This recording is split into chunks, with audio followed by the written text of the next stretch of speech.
대체 왜 전 세계가 한국 타령만 하고 있는 거야? 한국에서 배울 게 뭐가 있다고? 여기 스탠포드 대학의 한 강의실, 일본 최고의 명문대를 수석 졸업한 여성이 첫 수업에 들어가자마자 엄청난 충격을 받았다고 합니다. 바로 미국인 교수가 언급한 한국 때문이라는데요. 얼마 후 이 여성은 한국행을 결심했다고 합니다. 대체 무슨 일인지 궁금해지는데요. 오늘의 사연 시작합니다. 안녕하세요. 저는 사쿠라 미나미입니다. 도쿄대학교 정보공학과 석사과정을 졸업하고 미국 스탠포드 대학에서 공부를 마쳐갑니다. 제 인생의 새로운 장이 시작되는 지금 이렇게 한국분들께 제 이야기를 나눌 수 있어 기쁩니다.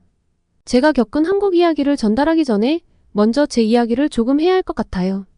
도쿄대는 한국분들도 아시다시피 일본 최고의 대학이에요. 그리고 저는 그 도쿄대에서도 최고의 성적으로 졸업했죠. 솔직히 말해서 저는 제 자신에 대한 자부심이 아주 컸어요.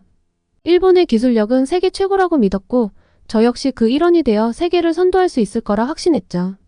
이런 말을 제 입으로 하면 좀 민망할 수 있는데 학부 시절부터 저는 늘 최고였어요. 1등을 놓친 적이 없었으니까요. 교수님들은 제가 일본 IT 산업의 미래라고 칭찬하셨고 동기들은 저를 부러워했죠. 그때마다 저는 겸손한 척했지만 속으로는 우쭐했어요. 그럼 당연하지라고 생각을 해왔었네요. 지금 생각하면 부끄럽지만요. 대학원에 진학해서도 저는 촉망받는 인재로 의기양양한 삶을 살아왔습니다. 석사 논문 발표 때가 기억에 가장 남네요. 제 연구 주제는 일본식 디지털 전환 모델 개발이었죠. 일본의 전통적인 기업 문화와 최신 기술을 결합한 혁신적인 모델이었어요. 발표가 끝나자 교수님들은 기립박수를 쳐주셨고 몇몇 분은 눈물까지 글썽이셨어요. 사쿠라, 자네가 일본의 미래야라는 말을 들었을 때 저는 정말 세상을 다 가진 것 같았죠. 당연히 그 뒤에 박사과정을 진학할 예정이었습니다. 박사학위 지원과 정년 보장, 임원 보장을 약속하는 기업들의 제의도 물밀듯이 밀려들어왔고요. 그런데 어느 날 지도 교수님께서 저를 불러 스탠포드 대학 박사과정에 지원해보라고 권유하셨어요. 처음에는 좀 망설였죠. 세계 최고의 일본에서 공부하는데 굳이 미국에 갈 필요가 있을까? 하는 생각이 들었거든요. 하지만 교수님께서 세계 무대에서 일본의 우수성을 알리고 오고 세계의 흐름을 일본에 가지고 오는 것도 의미 있는 일이다. 라고 하시는 말씀에 용기를 내어 지원했어요. 당연히 합격할 것을 예상했지만 막상 발표일이 되니 좀 떨리더라고요. 결과요? 당연히 합격이었죠. 스탠포드에서 보낸 합격 통지서를 받아들고 저는 마치 제가 일본 과학기술의 대사가 된 것 같은 기분이었어요. 이제 미국 사람들에게 일본의 기술력이 얼마나 대단한지 보여줄 수 있겠구나라고 생각하며 우쭐한 마음으로 미국에 갈 준비를 했습니다. 출국 전날 연구실 동기들과 작별 파티를 했어요. 모두들 제가 부러운 듯 축하해 주었고 저는 그 관심을 즐겼어요. 걱정 마, 내가 가서 일본의 위상을 높이고 올게. 라고 장담했죠. 지금 생각하면 얼굴이 화끈한데요. 그때만 해도 저는 정말 제가 세계를 놀라게 할 수 있을 거라 믿었어요. 비행기를 타고 미국으로 향하는 동안 저는 계속해서 제 미래를 상상했어요. 스탠포드에서 모두를 놀라게 하고 실리콘밸리 기업들의 러브콜을 받고 결국엔 일본으로 돌아와 IT 업계를 이끄는 리더가 되는 모습까지 저절로 벅차올라 비행기 안에서 잠이 안 오더라고요. 하지만 그때의 저는 몰랐어요. 제가 얼마나 우물한 개구리였는지 그리고 제 앞에 어떤 충격적인 현실이 기다리고 있는지를 까맣게 몰랐죠. 지금 생각하면 부끄럽지만 그때의 저는 정말 세상을 모르는 어린애였던 것 같아요. 스탠포드에 도착해서 처음 며칠은 정신없이 지나갔어요. 새로운 환경, 새로운 사람들까지 모든 게 신선하고 흥미진진했죠. 하지만 동시에 제 가슴 한편에는 자부심이 가득했어요. 이제 곧 내가 얼마나 대단한지 모두가 알게 되겠지라고 생각했으니까요. 그리고 드디어 첫 수업날이 밝았습니다. 이날이 제 인생의 전환점이 될 줄은 꿈에도 모른 채 저는 자신감 넘치는 모습으로 강의실에 들어섰죠. 하지만 그 자신감은 오래가지 못했어요. 수업은 글로벌 디지털 혁신 동향이었는데 교수님의 첫마디가 저를 충격에 빠뜨렸어요. 오늘은 세계에서 가장 빠르게 디지털화를 이루고 있는 국가, 한국의 사례를 살펴보겠습니다. 순간 제 귀를 의심했어요. 한국이라고요? 일본 옆에 그 작은 나라? 우리가 항상 기술적으로 앞서 있다고 생각했던 그 한국. 교수님은 계속해서 말씀하셨어요. 한국은 현재 세계에서 가장 앞선 디지털 인프라를 갖추고 있습니다. 특히 5G 네트워크 구축과 활용 면에서 다른 나라들을 압도하고 있죠. 그리고 나서 교수님은 스크린에 놀라운 통계 자료들을 보여주셨어요. 보시다시피 한국의 5G 보급률은 세계 1위입니다. 바로 옆에 위치한 나라 일본과 비교가 많이 되죠. 일본은 아직 10위권에도 들지 못하고 있습니다. 더 놀라운 것은 디지털 결제 시스템입니다. 한국은 현금 없는 사회로 빠르게 진입하고 있는 반면 일본은 여전히 현금 위주의 거래가 주를 이루고 있습니다. 동아시아에서 발전한 나라라고 하면 아무래도 한국과 일본을 꼽을 텐데 오늘은 아무래도 세계에서 앞서 나가는 한국과 매우 뒤처진 일본의 비교를 좀 많이 하게 될 것 같네요. 지리적으로 가까운데 두 나라의 모습이 굉장히 흥미롭게 대비되거든요. 저는 믿을 수 없었어요. 우리 일본이 그렇게 뒤처져 있다니요? 하지만 더 큰 충격은 그 다음이었어요. 실리콘밸리의 많은 기업들이 한국의 디지털 시스템을 벤치마킹하고 있습니다. 특히 삼성페이, 카카오페이 같은 모바일 결제 시스템과 네이버, 카카오 같은 플랫폼 기업들의 비즈니스 모델에 주목하고 있죠. 교수님은 계속해서 설명하셨어요. 한국의 디지털화 성공 요인 중 하나는 한글입니다. 한글은 디지털 환경에 매우 적합한 문자 체계를 가지고 있어요. 반면 일본어는 한자와 가나의 복잡한 조합으로 인해 디지털화에 어려움을 겪고 있습니다. 이 말을 들으면서 저는 점점 더 작아지는 기분이었어요.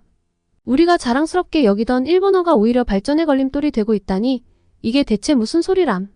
머리가 아파왔습니다. 더 놀라운 것은 행정 시스템의 디지털화입니다. 교수님은 계속하셨어요. 한국은 전자정부 시스템을 통해 거의 모든 행정 서비스를 온라인으로 제공하고 있습니다. 반면 일본은 아직도 많은 행정 절차가 종이 서류와 도장에 의존하고 있죠. 저는 그 자리에서 얼어붙은 것 같았어요. 우리나라가 그렇게 뒤처져 있다고? 디지털화를 그래도 꽤 이뤘는데 그동안 제가 얼마나 좁은 시야로 세상을 보고 있었는지 깨달았죠. 일본은 현재 디지털 식민지가 될 위험에 처해 있습니다.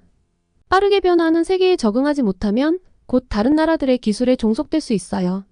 특히 이웃 나라인 한국에게 말이죠. 확신했습니다. 저 교수는 친한파구나. 저 교수가 일본을 왜곡된 시선으로 바라보고 있구나. 참을 수 없이 속이 끓어 항의를 하려고 했는데 곧 입을 다물고 말았습니다. 구체적인 통계 자료를 보여줘서 할 말이 없어졌거든요. 일본과 한국의 디지털화 격차는 생각보다 훨씬 큽니다. 일본 사회는 여전히 아날로그 사회에 가깝고 한국 사회는 완전한 디지털 사회로 변모했죠. 이 차이가 두 나라의 경제와 사회 전반에 엄청난 영향을 미치고 있습니다. 자, 이 슬라이드를 보세요. 일본의 지방자치단체가 17,401개인데 서류 양식이 17,401개이죠. 각 지자체마다 다른 양식을 사용하고 있어요. 반면 한국은 모든 행정 절차가 통일되어 있고 대부분 온라인으로 처리가 가능합니다. 저는 그 숫자를 보고 충격을 받았어요. 우리나라의 비효율성이 이렇게나 심각했다니 쥐구멍에 숨어 들어가고 싶었어요. 일본은 2022년 9월에 겨우 디지털청을 만들었습니다. 하지만 출발부터 삐걱거렸죠. 디지털청을 만든 스가 총리가 바로 다음날 사임해버렸으니까요. 이후 현 총리와의 불화로 디지털청의 권한은 유명무실해졌습니다. 교수님의 말씀을 들으며 저는 우리나라의 정치적 상황이 얼마나 디지털화의 걸림돌이 되고 있는지 실감했어요. 더 심각한 문제는 일본 사회의 국가에 대한 불신입니다. 2차 세계대전 이후 일본인들은 정부를 신뢰하지 않게 되었어요.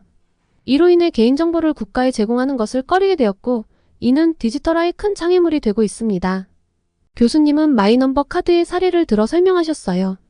정부가 돈을 주고 발급을 독려했음에도 불구하고 여전히 많은 일본인들이 이를 거부하고 있다는 사실을 통계로 보니 어질어질하더라고요. 그리고 이런 사례들을 외국에서 바라보고 비웃고 있다는 사실이 부끄러워 견딜 수 없었어요. 반면 한국은 1960년대 초반부터 주민등록증 시스템을 도입했습니다. 이를 바탕으로 현재는 모든 디지털 서비스가 유기적으로 연결되어 있죠. 한국인들은 스마트폰 하나로 대부분의 일상생활과 행정 업무를 처리할 수 있습니다.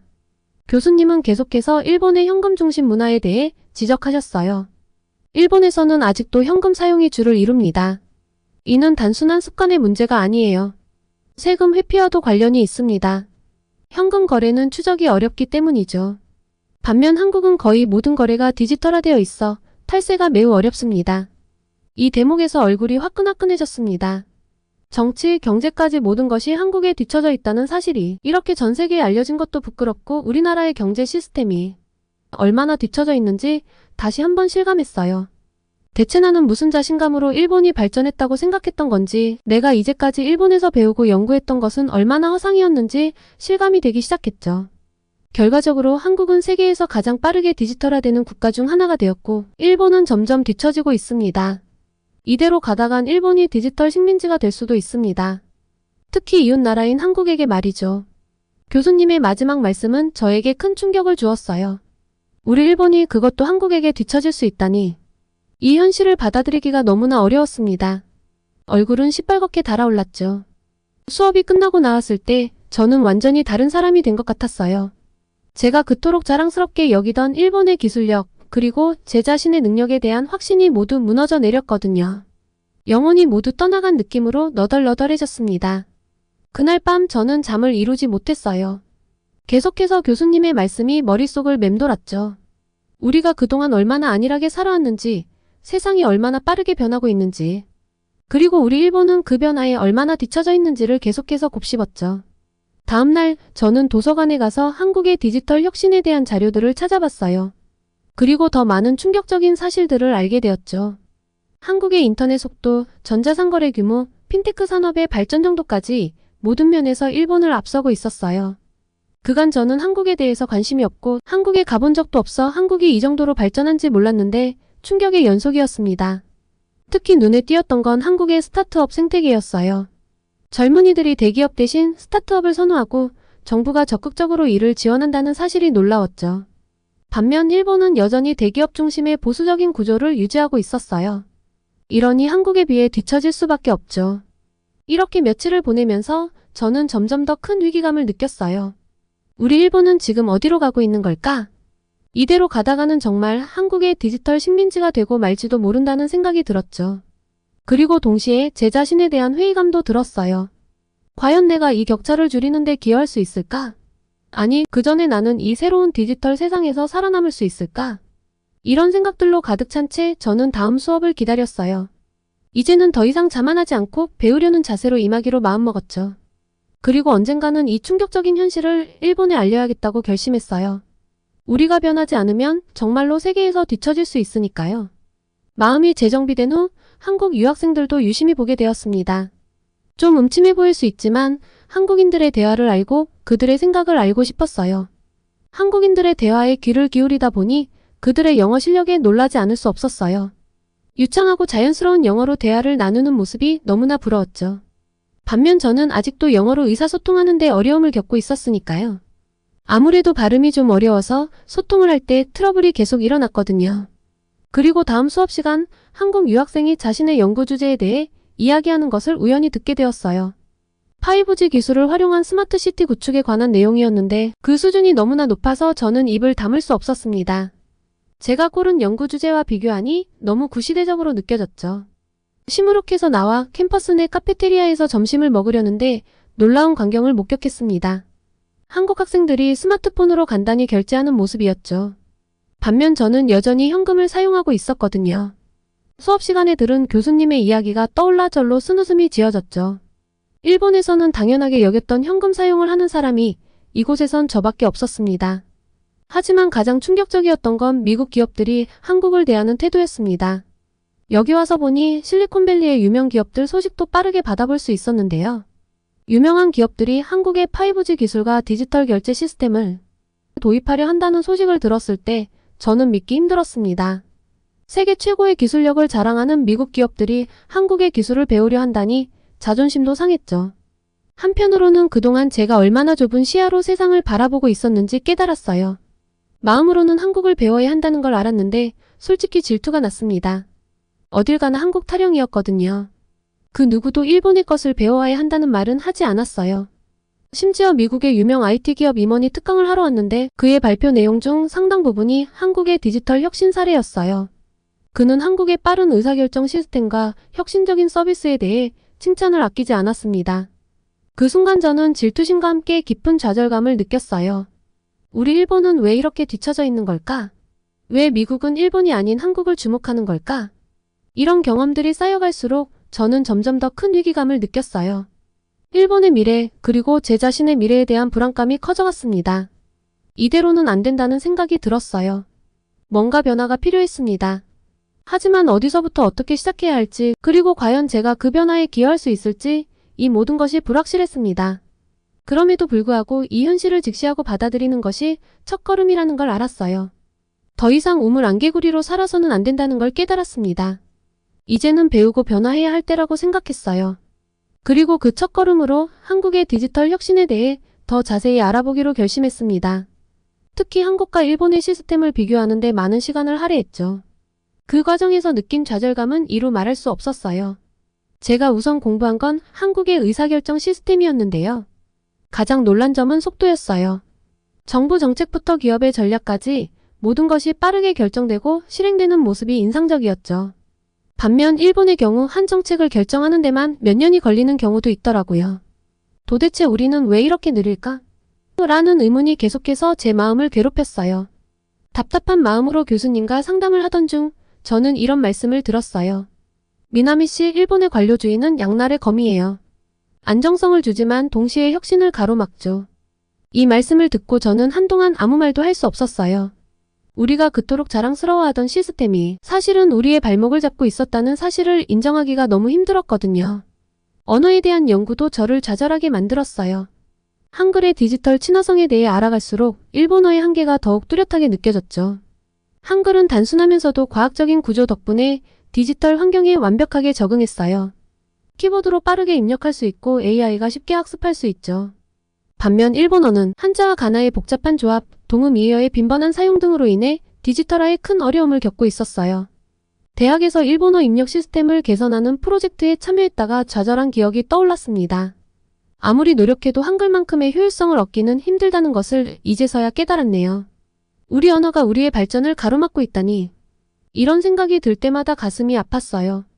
자랑스러워하던 우리의 문화유산이 이제는 짐이 되어버린 것 같았거든요. 그렇다고 이제 와서 언어를 바꿔버릴 수 없잖아요. 뭘 어떻게 해야 할까요? 연구를 진행할수록 좌절감은 더 커져갔어요. 한국은 이미 대부분의 공공서비스를 디지털화했는데 일본은 아직도 팩스와 도장에 의존하고 있었죠.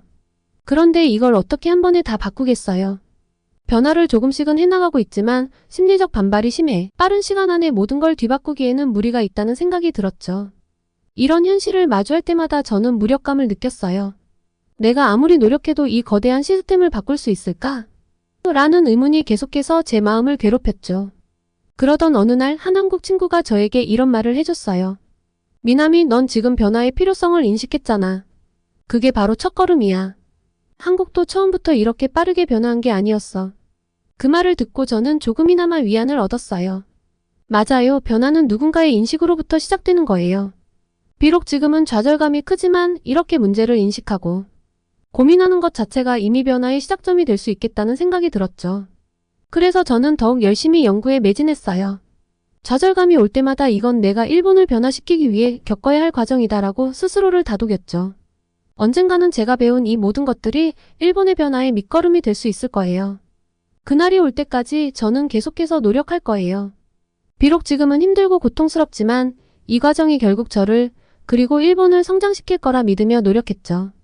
그리고 스탠포드에서의 공부가 끝나가는 시점, 이제 저는 일본으로 돌아가 무엇을 해야 할지 아니면 다른 선택을 해야 할지 깊이 고민하게 되었어요. 밤마다 저는 일본의 미래에 대해 생각했는데요. 우리나라가 이대로 가다간 정말로 디지털 식민지가 될 수도 있다는 교수님의 말씀이 자꾸 떠올랐죠. 그런 미래를 막으려면 어떻게 해야 할까? 제가 할 수 있는 일은 무엇일까? 이런 생각들로 잠 못 이루는 밤이 많았어요. 한편으로는 제 개인적인 성장에 대해서도 고민이 깊어졌어요. 일본으로 돌아가면 과연 내가 배운 것들을 제대로 활용할 수 있을까? 아니면 기존의 시스템에 휩쓸려 다시 우물안개구리가 되고 말진 않을까? 이런 두려움이 저를 괴롭혔죠. 결국 저는 용기를 내어 지도 교수님께 상담을 요청했어요. 교수님은 제 이야기를 진지하게 들어주셨고 이렇게 말씀하셨어요. 미나미, 당신의 고민이 이해돼요. 하지만 지금 일본에 필요한 건 당신 같은 사람이에요. 새로운 시각으로 변화를 이끌 수 있는 사람 말이죠. 교수님의 말씀은 제게 큰 용기를 주었어요. 맞아요. 지금 일본에 필요한 건 변화예요. 그리고 그 변화는 누군가가 시작해야 해요. 제가 그 시작점이 될 수 있다면 그것이야말로 제가 해야 할 일 아닐까요? 또 한국에서 직접 그들의 시스템을 배우고 경험한다면 나중에 일본의 변화를 이끄는 데 큰 도움이 될 것이란 기대감도 있었고요. 물론 쉬운 결정은 아니었어요. 하지만 동시에 가슴 한편에서는 뜨거운 열정이 솟구쳤어요. 새로운 도전에 대한 기대감, 더 배우고 성장할 수 있다는 희망까지, 이런 감정들이 제 마음을 설레게 했죠. 긴 고민 끝에 저는 결심했어요. 일단 한국으로 가서 1년간 유학을 해보기로 한 거죠. 그곳에서 직접 한국의 디지털 시스템을 경험하고 그들의 혁신 문화를 배우기로 했어요. 그리고 그 경험을 바탕으로 일본으로 돌아가 변화를 이끌어내는데 기여하는 활동을 할 예정입니다. 이 결정을 내리고 나니 마음이 한결 가벼워졌어요. 물론 앞으로의 길이 쉽지는 않겠지만 적어도 제가 가야 할 방향은 정해졌으니까요. 이제 저는 새로운 도전을 위해 준비하고 있어요. 한국어 공부도 시작했고 한국의 문화와 역사에 대해서도 공부하고 있죠. 때로는 불안하기도 하지만 그보다는 기대감이 더 커요. 이 선택이 제 인생의 터닝포인트가 될 거라고 믿습니다. 그리고 언젠가는 이 경험이 일본의 미래를 바꾸는데 조금이나마 기여할 수 있기를 간절히 바랍니다. 새로운 여정을 앞둔 지금 저는 다시 한번 다짐해봅니다. 더 이상 우물 안개구리로 살지 않겠다고. 세상의 변화에 두려워하지 않고 적극적으로 배우고 도전할 것이며 그리고 언젠가는 제가 배운 것들로 일본의 변화에 작은 불씨라도 지필 수 있기를 소원해봅니다. 저는 곧 한국에 갈 예정인데요. 한국에서 생활을 하며 또 소식을 전하겠습니다. 모두 건강하세요. 한국인들은 다들 힘을 숨기고 있는 게 분명해. 세계 각국의 사람들을 만나본 이탈리아 스튜어디스가 한국인에 관한 특별한 사연을 보내왔습니다. 위기의 순간, 영웅처럼 등장한 한국인 덕에 위기를 넘기고 한국과도 특별한 인연을 맺게 되었다는데요. 대체 무슨 일일까요? 오늘의 사연 시작합니다. 안녕하세요. 저는 이탈리아의 항공사에서 스튜어디스로 일하는 이사벨라라고 합니다. 저는 경력이 아주 오래되지 않았어요. 중간에 코로나 때문에 취직이 좀 많이 늦어져서 이제 3년차가 되었는데 오늘은 제가 한국인들과 관련된 특별한 제 경험과 인연을 소개해보려고 합니다. 사실 아직도 비행을 할 때면 긴장을 하는 편이긴 한데요. 신입 시기에는 정말 긴장해 있었어요. 원래 좀 담대한 성격인데 선배 승무원분들이 들려준 여러 이야기 때문에 더 긴장을 했었던 것 같네요. 선배 승무원분들은 이탈리아 항공사뿐만 아니라 전 세계 항공사의 전설처럼 전해져 내려오는 여러 이야기를 들려주셨는데요. 들으면 들을수록 동양인에 대한 편견이 강해졌습니다. 이륙전 비행기에 동전을 엔진에 던진 중국인 이야기라든가 기내에서 잠시 기다려달라는 지시를 지키지 않고 난동을 피운 중국인, 술에 취해서 한국이 싫다고 공항에서 난동을 피운 일본인 등등 한두 가지가 아니었거든요. 선배들이 일부러 긴장하라고 굵직한 사건들만 이야기하고 좀 과장하는 거겠지 싶었지만 들으면 들을수록 긴장하게 되는 건 어쩔 수 없더라고요. 그래서 신입 시절 일본으로의 비행에서 동양인 얼굴을 보고 진짜 소스라치게 놀랐습니다. 아, 내가 말로만 들었던 그 진상 중국인인가? 아니면 일본행 비행기인이 은근한 진상이라는 일본인 진상인가? 했었죠. 얼굴을 봐선 그럴 것 같지 않은데 하기사 사람은 얼굴 보고 판단할 수 없지 등등 혼자 온갖 생각을 머릿속으로 굴려가며 계속 신경을 쓰고 있었습니다. 그런데 좀 이상하더라고요. 그 승객은 비행기를 탈 때부터 좀 다른 승객들과 차별화가 된 모습이었어요. 제가 들었던 중국인들의 모습처럼 이륙 시 마음대로 좌석을 이동하려는 모습이 없었고 뭔가 요청하는 것도 굉장히 젠틀했고요. 비행을 하는 동안 타인에게 피해를 주는 행동은 전혀 하지 않았습니다. 그리고 기내식 서빙 때에도 알아서 테이블을 펼쳐놓고 다 먹고서도 깔끔하게 뚜껑을 닫아 정리를 해두더라고요. 제가 정리해도 되는 일이고 승객분들이 반드시 해주셔야 하는 일은 아니지만 아직 일이 손에 익지 않아 매 순간이 떨렸던 제게는 정말 고마운 일이었어요. 그리고 머릿속에 계속 의문이 쌓이더라고요. 들었던 거랑 다른데 선배들이 나를 놀렸구나 싶어서 선배들에게 물어봤죠. 선배님, 저 사람은 일반적인 중국인이나 일본인이 아닌가 봐요. 진상도 아니고 굉장히 매너 있어요. 그리고 냄새도 안 나는데요? 그랬더니 선배들이 엄청 웃더라고요. 저 사람은 중국인도 일본인도 아니야, 이사벨라. 한국인이야. 딱 봐도 구분이 가지 않아? 그런가? 사실 전 스튜어디스로 일하기 전까지는 동양권 사람들의 얼굴 구분을 잘하지 못했어요. 좀 비슷한 느낌이라고 생각했거든요. 그런데 선배들이 그러는 거예요. 한국 사람들 구별하는 방법은 아주 쉽다고요. 냄새가 나지 않고 깔끔하며 옷을 잘 입고 목소리가 아주 높지 않으며 행동이 굉장히 빠릿빠릿하다고 하더군요. 같은 말을 두 번 할 필요가 없게 해서 항공사 직원들이 가장 선호하는 나라가 한국인데 무엇보다 굉장히 젠틀하고 동양인들 중 외모가 출중하고 신체 조건이 좋다고 했습니다. 그러고 보니 아까 기내식 서빙을 할 때도 그렇고 제가 뭘 할지 이미 다 알고 있는 사람 같았어요. 꽤 잘생기기도 했었고요. 어쩐지 좀 다르더라. 내 첫 장거리 비행은 꽤 운이 좋군. 한국인과 함께하다니. 그런데 예상치도 못한 사건이 터졌습니다. 그것도 그 젠틀한 한국인 승객과 관련해서요. 두 번째 기내식 서빙을 마치고 곧 불도 끌 때가 다가와 이제 좀 긴장이 풀릴 시점이었어요. 그런데 그 조용하고 젠틀했던 한국인이 급하게 도움을 요청하는 거예요. 세상에 깜짝 놀랐습니다. 얼굴이 보라색인 거 있죠? 뭔가 큰일이 났다 싶어 물어보니 본인이 체한 것 같다고 하더라고요. 체했는데 어떻게 얼굴이 이렇게 되지? 싶어서 의료인을 찾아야 하지 않을까요? 했더니 기내 방송을 해서 의료인을 찾을 수준은 아니고 체했으니 약을 가져다 달라고 하는 거예요. 다들 이제 잘 시간인데 너무 민폐라고요. 와, 얼굴색이 이렇게 될 정도로 지금 상태가 안 좋은데도 남들을 배려하는구나. 확실히 한국인은 다르네 하는 생각을 하며 서둘러 약을 챙겨서 가져다 드렸는데요. 문제는 약을 먹어도 좋아지지 않는 거예요. 큰일 났다 싶었습니다. 선배들이 구급함을 들고 다 같이 달려왔는데 도무지 이 한국 남자의 체한 기운은 가라앉지 않더라고요. 심한 편두통과 호흡곤란을 호소하며 얼굴이 점점 더 보라색으로 변하는 걸 보다 못해 저희는 의료 종사자를 찾는 기내 방송을 했습니다. 다행히 이탈리아 간호사가 손을 들어줬어요. 이제 진짜 해결되는구나 했는데 의료 종사자가 나서도 해결이 되지 않더군요. 미치고 팔짝 뛸 노릇이었습니다. 그 와중에 이 착한 한국 남성은 자기도 이 체한 것이 왜 해결이 안 되는지 모르겠다며 미안하다는 말을 반복하고 있었고요. 첫 비행이 순탄하네 어쩌네 입방정을 떨었던 내 탓인가 하며 뒤에서 곤란해하고 있는데 어떤 동양인 할머니께서 제 등을 두드리셨습니다.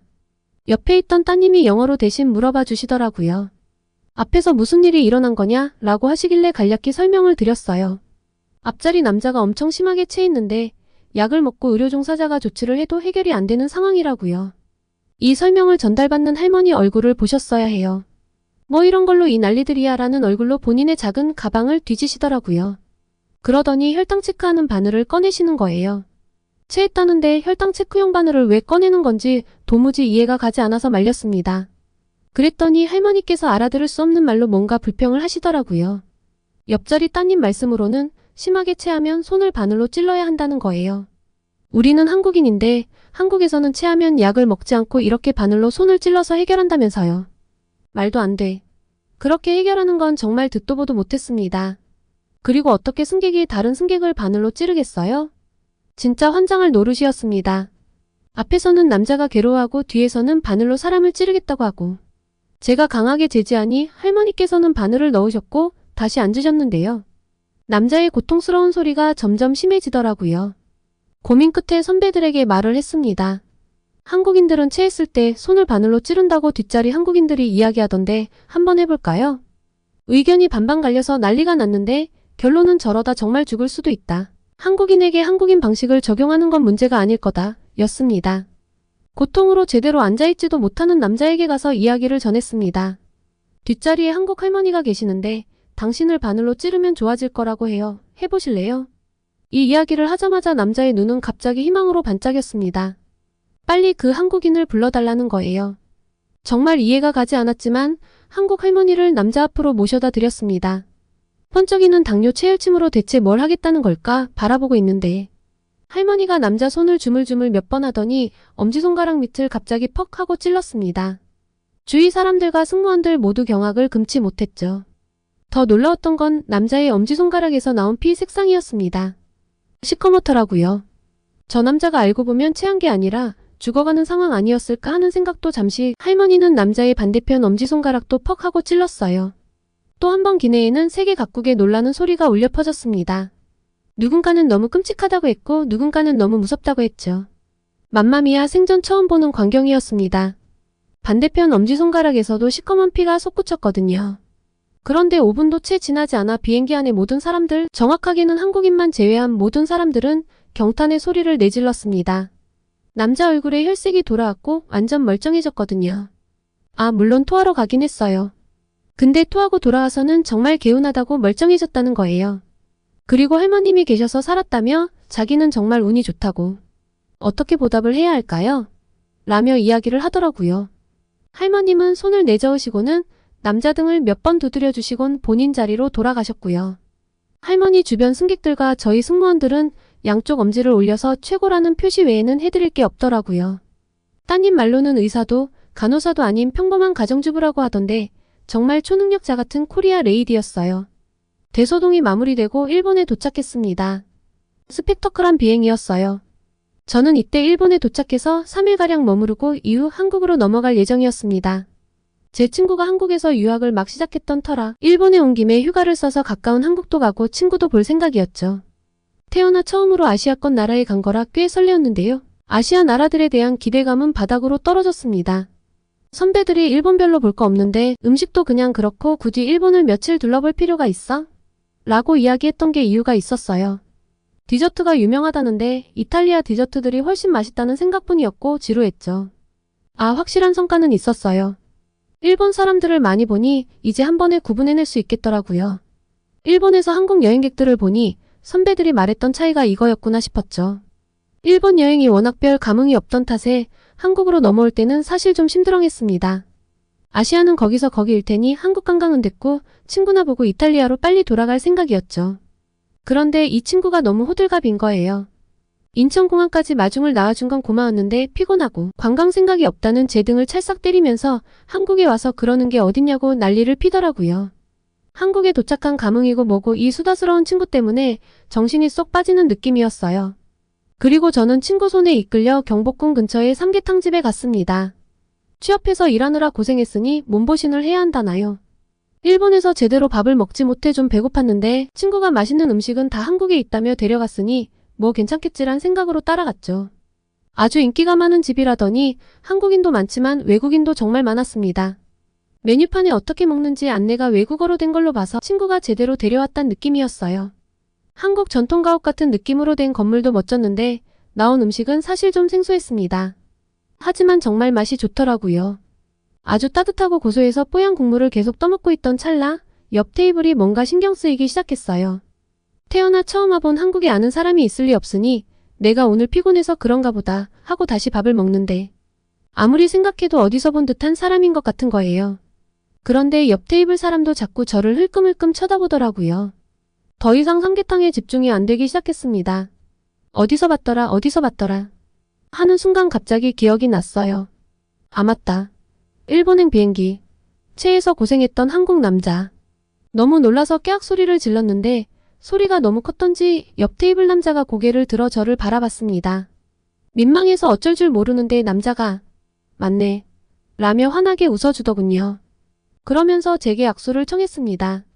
자기 때문에 고생이 많았다며 진심으로 걱정해주고 또 한국 할머니를 불러줘서 자기가 살았다나요. 그런데 좀 신기하더라고요. 로마에서 도쿄로 가는 비행기였는데 어떻게 이 남자는 한국에 있는 걸까요? 그런데 그 순간 남자가 물었습니다. 도쿄로 비행을 했는데 어떻게 며칠 지나지도 않아 한국에 와 있냐고요. 그 항공사는 한국으로 오는 노선이 없다면서요. 뭐야, 나랑 똑같은 걸 궁금해했잖아. 뭔가 약간 수줍어지려는 순간 호기심에 가득 찬 친구가 끼어들었습니다. 어라? 한국에 아는 사람이 있었어? 누구세요? 전 이사벨라 친구예요. 로 시작한 친구의 대화에 당황했는데 어느 순간 저희와 그 한국 남자 일행은 한국의 디저트 가게에 앉아있더라고요. 남자 말로는 이탈리아에서 일본으로 출장을 갔고 일본 친구가 한국 관광을 하고 싶다고 해서 한국에 같이 왔다고 하더라고요. 일주일 정도 휴가를 내고 같이 관광할 거라고요. 아, 그런데 친구 입을 좀 막고 싶었어요. 우리 이사벨라도 관광을 해야 하는데 외국인들이 관광을 해야 하니 한국 사람이 좀 도와주면 어떻겠냐고 하는데 대체 얘가 왜 이러나 싶은 거예요. 친구 덕에 남자 이름도 알게 되었습니다. 승훈이었어요. 그런데 이승훈 씨가 참 성격이 좋았습니다. 제 친구가 너무 주책을 떨어서 얘 뭐야 할 법도 한데 그걸 다 받아주더라고요. 그리고 어느 순간 연락처를 교환하고 진짜 관광도 같이 하기로 했죠. 머리가 지끈거리는 느낌이었습니다. 나오면서 친구에게 너 이게 지금 뭐 하는 거야? 저 남자가 유부남이거나 애인이 있으면 어쩌려고 했더니 절 비웃더라고요. 한국 남자들은 이탈리아 남자들처럼 가볍지도 않고 굉장히 젠틀해. 그리고 왼손에 반지도 없던데? 결혼도 안 했어. 그리고 여자친구가 있으면 일본 남자애를 데려와서 같이 관광을 하겠니? 무엇보다 널 보는 눈빛이 심상치 않았다니까. 난 느낌이 왔어. 그렇게 저는 난생 처음 방문한 한국에서 이탈리아 여자 둘과 한국 남자 하나, 일본 남자 하나라는 특이한 조합으로 관광을 시작했습니다. 아무래도 한국인이 관광을 이끌어주니 편하긴 편하더라고요. 제 친구가 한국어를 좀 할 줄 알지만 아직 한참 배워야 하는 수준이라 친구를 믿고 어딘가를 가기는 좀 어렵거든요. 그리고 무엇보다 얼떨결에 2명의 외국 여자를 데리고 관광을 시켜줘야 하는 승훈 씨 입장도 곤란했을 텐데 배려도 잘해주고 참 친절했습니다. 많이 걸을 땐 가방을 들어주기까지 했어요. 처음엔 당황스러웠는데 승훈 씨의 매너에 적응해버린 제가 당황스러울 정도였죠. 그리고 많은 대화를 통해 조금씩 알아갈수록 참 괜찮다는 생각이 들더라고요. 이탈리아 남자들이 로맨틱하다고 알려져 있지만 사실 좀 많이 가볍거든요. 그런데 승훈 씨는 참 진중한 편이었어요. 이탈리아 유학을 와서 이탈리아 회사에 다니고 있어 이탈리아어도 수준급으로 잘해서 소통하기도 어렵지 않았고요. 제가 한국 여행을 오기 전 친구가 귀에 피나도록 이야기했던 한국의 장점은 사실 승훈 씨가 말하는 한국 이야기는 왜 그렇게 재미있고 쏙쏙 들어오는지 참 신기했던 경험이었습니다. 많이 친해져서 이탈리아로 돌아가는 비행기도 같이 맞추기로 했죠. 그리고 이탈리아로 돌아가는 비행기에서 승훈 씨가 이야기를 했습니다. 저와 진지한 관계가 되었으면 한다고요. 결말이요? 다들 예상하시듯 진지하다 못해 아주 깊은 관계로 잘 만나고 있답니다. 승훈 씨를 통해 한국과 한국인을 알아가면 알아갈수록 그때 호들갑을 떨며 함께 관광을 하게 해준 친구에게 참 고마워요. 친구 말대로 한국 남자는 이탈리아 남자들에 비해서 아주 젠틀하고 진중했습니다. 매너도 아주 좋고요. 좀 특이한 면은 있었습니다. 지금은 적응을 했는데요. 화장실을 정말 자주 가더라고요. 이탈리아 사람들 같지 않아서 좀 생소했어요. 정말 관리가 철저하구나 하고 느꼈는데요. 아침에도 샤워를 하고 나가고 저녁에도 샤워를 하는데 좀 더운 날이면 중간에도 샤워를 하더라니까요. 그렇게 자주 씻어서 냄새가 안 나는 걸까요? 그런데 밖에서 돌아다니다가 땀을 흘려도 나쁜 체취가 전혀 없더군요. 데오드란트를 쓰지 않는데도 몸에서 향긋한 냄새가 나다니 정말 부러워요. 승훈 씨를 만나다가 다른 유럽 사람들을 만나면 가끔 그 체취가 느껴져서 저도 모르게 이마를 찌푸리게 되곤 합니다. 그리고 밥도 좀 많이 먹어요. 신기한 건 그렇게 먹는데 살이 잘 안 찌더라고요. 빵이나 파스타는 먹은 것 같지 않다고 한국식 밥을 잘 요리해서 먹는데 저도 이제 꽤 입맛을 들였습니다. 먹는 양을 보면 그때 많이 먹어서 체했던 것 같은데 승훈 씨 말로는 갑갑한 기내에서 기내식이 계속 빵, 파스타 같은 것들만 나오니 소화가 제대로 안 됐다고 하더라고요. 생각해보면 참 신기해요. 승훈 씨가 심하게 체했던 탓에 초능력자 같은 한국 할머니를 승훈 씨 앞으로 데리고 가 제 얼굴을 제대로 기억할 수 있었고 도착지였던 도쿄도 아닌 서울의 삼계탕집에서 만난 승훈 씨까지 꼭 드라마 같지 않나요? 이렇게 좋은 사람을 만나게 된 것에 매사 감사한 요즘입니다. 얼마 전 프로포즈를 받아서 조만간 한국으로 승훈 씨 부모님을 다시 뵈러 갈 예정인데요. 사실 제 첫 한국 관광은 승훈 씨에 대한 기억만 있어서 이번에 가면 한국의 명소를 제대로 둘러볼 예정입니다. 한국 관광을 하면서 또 재미있었던 이야기가 있으면 전하겠습니다. 맞다. 정작 제 친구는 한국 남자를 만나고 싶은데 남자친구를 아직 못 만났다고 울상인데 구독자분들 중 좋은 한국 남자가 있으면 소개해 주실 수 있을까요? 한국어도 이제 곧잘하고 좀 정신없고 수다스러워서 그렇지 애가 착하긴 착하거든요. 좋은 사람 있다면 꼭 추천 부탁드려요. 오늘은 일본이 한국의 디지털 식민지가 될 수도 있다는 것에 쇼크받은 도쿄대 출신 엘리트의 이야기, 그리고 한국인들의 특별함에 반해버린 이탈리아 스튜어디스의 이야기를 전해드렸습니다. 오늘의 사연이 마음에 드셨다면 구독과 좋아요를 눌러주세요. 여러분의 구독과 좋아요는 계속해서 좋은 사연을 소개할 수 있는 힘이 됩니다. 이상 감동저장소였습니다.